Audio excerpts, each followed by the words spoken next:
Looks like everything's recording. Okay. The photo that you're viewing right now is a portrait I did of my grandmother. Her name was Camelite. She was so incredibly important to me, and we found her high school photo from 1928 somewhere, and it was grainy and hard to see, so I did a portrait of her. She really informed this project for me. A little bit about her. She was a seamstress who lived on a farm, born in 1919. She loved nothing more than a good cup of coffee, looking at some ducks in the backyard, and taking care of her grandkids. I think she liked her kids too, but she had a special place in her heart for her grandkids, which was definitely lucky for me. She raised me. She was there for me always. And she showed me nothing but unconditional love, which isn't something I can say for everyone in my family, unfortunately. But I know that just getting to be with her, even for just one day, was an amazing privilege.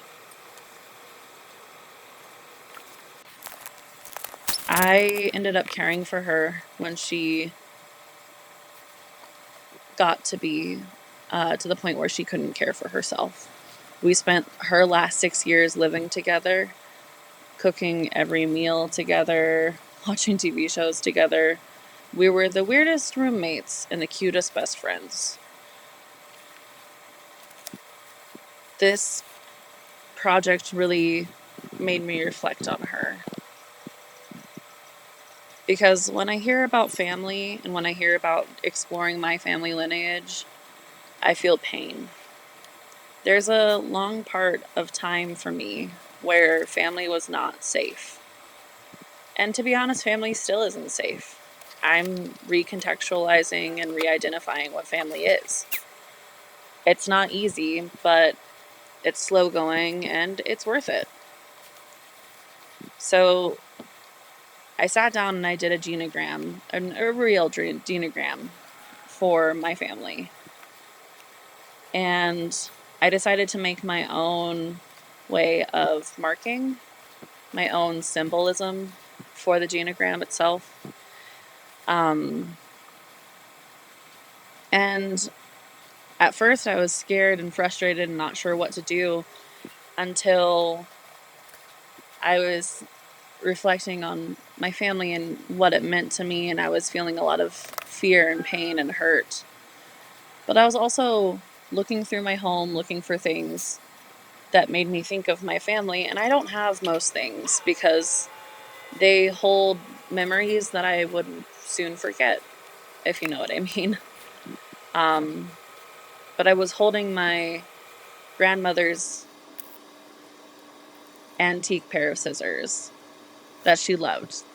She was a seamstress, not by choice so much, but by necessity. She had to clothe her 4 children, and they didn't have a ton of money growing up. So she chose to make all of their clothing, and I admire her for that. And it was something that she reflected on often with me. So for me, it's a big part of what makes her her.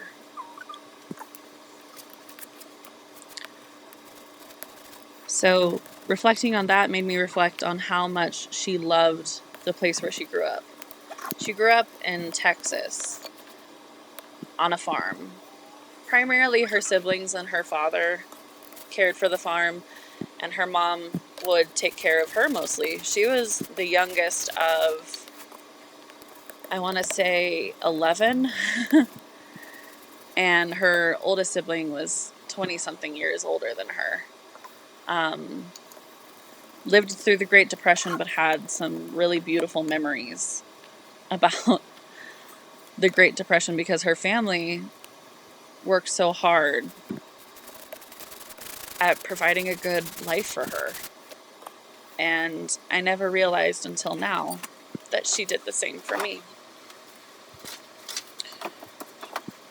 So I was thinking about our time together while we would sit in my backyard, in her backyard, and I would tend to our large garden. At first, it was for me because I needed something, I needed to do something, and I always loved plants. And then it became for her. She, in her later years, missed her family so much. And in my infinite wisdom at 18, I didn't understand. I didn't understand because you have a family now. Think about that. Think about your family now is always what I would tell her. And I wish I could go back and just hold her hand and say, I miss them too. I never knew them, but I miss them. She used to tell me that sitting with her while gardening and watching me garden made her think of her dad.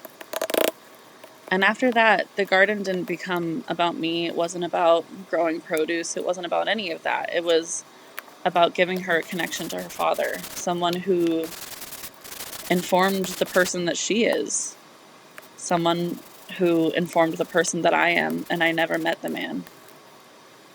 So I dedicated this project to her in a lot of ways. You're seeing me carve through a couple of different linoleum blocks currently. I haven't done printmaking in years, so it was really enjoyable to go back to this. I wanted to create my family as if we were an ecosystem in our backyard. The yard where we grew one giant pumpkin and plenty of small tomatoes. And everyone is assigned a part of the ecosystem. Part of that is me realizing that even though there's a lot of pain in my family and a lot of hurt, that there's also a lot of forgiveness with time.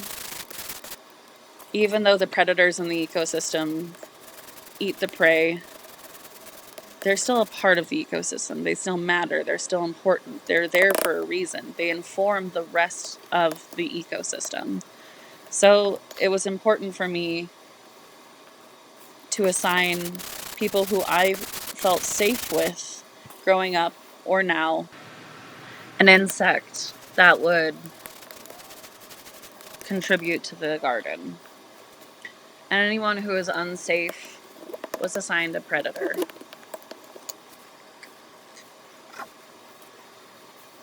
For me,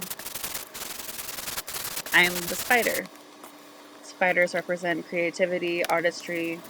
We're weavers, creators. They represent the ability to manifest one's own destiny and weave on one's own story. It's important to me that I can hold that and accept who I am. For my fiance, he's the praying mantis. He represents stillness, patience, mindfulness, and spiritual focus. I wouldn't be the person I am without this man, and I'm very thankful for him. For my brother, my best friend growing up, he is the bumblebee. He represents community, industriousness, cooperation, and interconnectedness of life, while also signifying overcoming limitations and resilience and extracting the sweetness from life. He could always find the joy in something. The grasshopper is for my dog, Rue. She is good luck, abundance, and prosperity. We found her on the side of the road 2 years ago, and I'm so thankful that she became a part of our home. So maybe it's not her good luck, but mine. The moth represents my dog, Luna, which is transformation and the soul's journey. She's like my spirit dog. That's what my partner says. We mirror each other. It's like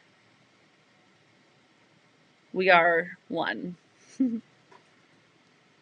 The butterfly represents my father. And I really resonated with this, not only because he cultivates butterflies to make sure that they don't go extinct, But the butterfly represents soul and rebirth. And he reminds me so much of my grandmother in all the ways that I need patience, kindness, and unwavering, unadulterated love.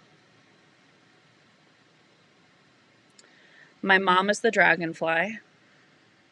She represents transformation, adaptability, and as creatures that spend time underwater before taking flight, they represent metamorphosis, evolving and adapting to new circumstances.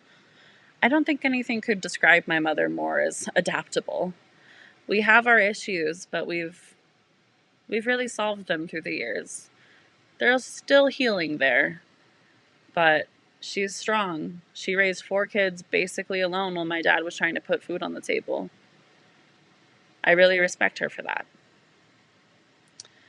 We move into my sister, my second oldest sister, who represents the bat, often signifying death and darkness. We don't talk. My other sister represents the frog, and the frogs symbolize fertility and abundance.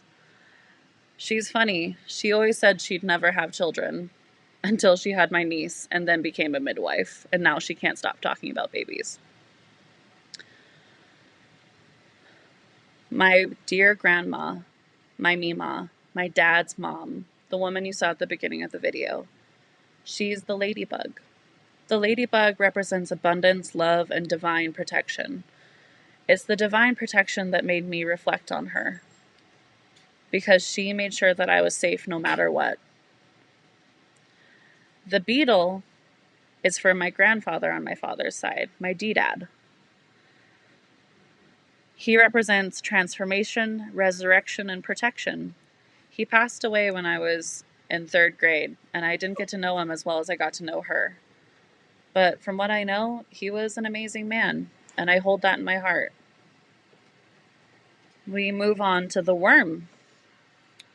The worm symbolizes my grandfather on my mom's side, Pop Pop. The worm is representative of renewal, the cycle of nature and life, and death. My D-Dad passed away, but I still had my Mima. But when my Pop Pop passed away, that was my first experience of true loss, true death. And lastly, the crow represents my grandmother on my mom's side. Crows embody the unknown, bridging light and darkness. I don't know my grandmother well. She never wanted to be a part of our lives. And I think that really reflected on how our mom raised us in the beginning. She tries to be a part of our lives now, and I'm trying to let her in, but it's hard. I chose to print these on patches and sew them onto this garment as a little nod to my grandma. So now that I have this, I can wear it and feel like I'm close to her. She would have loved it, I think. So thanks. Thanks for looking at my weird little garden. Everyone is spaced out as to how close they were to me, the spider in the middle, and the 2 on the top are my 2 grandparents, reflecting that they are the creators, the harbingers of this family. Thank you.